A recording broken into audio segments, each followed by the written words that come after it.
Thank you. Wow, what a video. Ashreinu matayv chalkeinu, that we have a Rebbe that continues to guide us and seems to have foreseen what we are dealing with today. Good evening, everybody. For the past 8 years, I have had the honor and privilege of managing the Nash Foundation on behalf of Chaim Tzvi Nash. The foundation has distributed millions of dollars annually to the Crown Heights community. Many families, organizations, and institutions have benefited from these funds.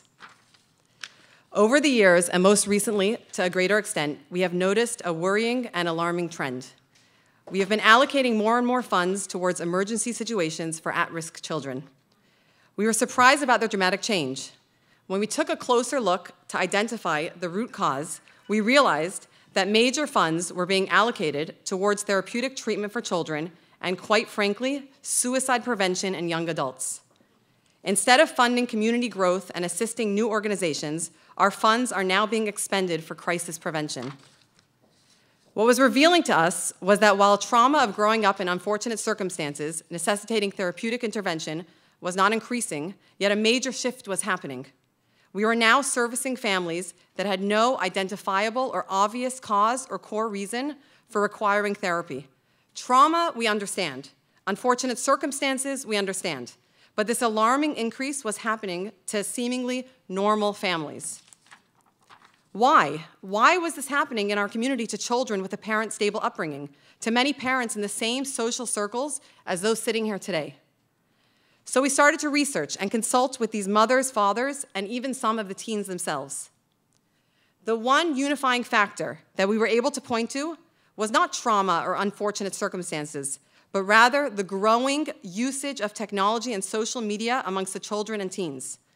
This usage was having a dramatic impact on their emotional and social development. There might be other causes that contribute, but this was the one controllable source that kept coming up time and time again. This startling conclusion, along with constant emerging empirical data on the dangers of technology and social media usage amongst our children, led us as a foundation to announce this vital call to action. We are proud to be a sponsor of this M.U.S.T campaign. A fire is burning in our community. The fire is real and tangible and continues to rage throughout our communities. We are now stepping up to try to do something about it. We cannot solve all the problems, but let me use an analogy. One day, a man was walking along the beach when he noticed a boy picking up a starfish and gently throwing it back into the ocean. Approaching the boy, he asked, "What are you doing?" The youth replied, "Throwing starfish back into the ocean. The surf is up and the tide is slowly going down. If they remain on the sand, they will die." "Son," the man said, "don't you realize that there are miles upon miles of beach and hundreds of starfish? You can't make a difference." The boy looked up to the man and replied as he bent down to pick up another starfish and throw it back into the ocean, "For this starfish, I am making a life and death difference."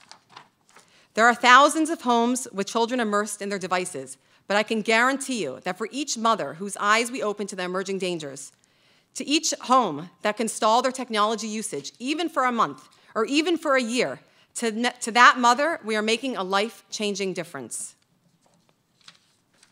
Let me end with a call to action. If you want to get involved in a small way, help by signing that pact and supporting your child's class ambassador. Or, if you would like to get involved in a larger way, please, contact us at must-ch.org and become an ambassador yourself. Thank you.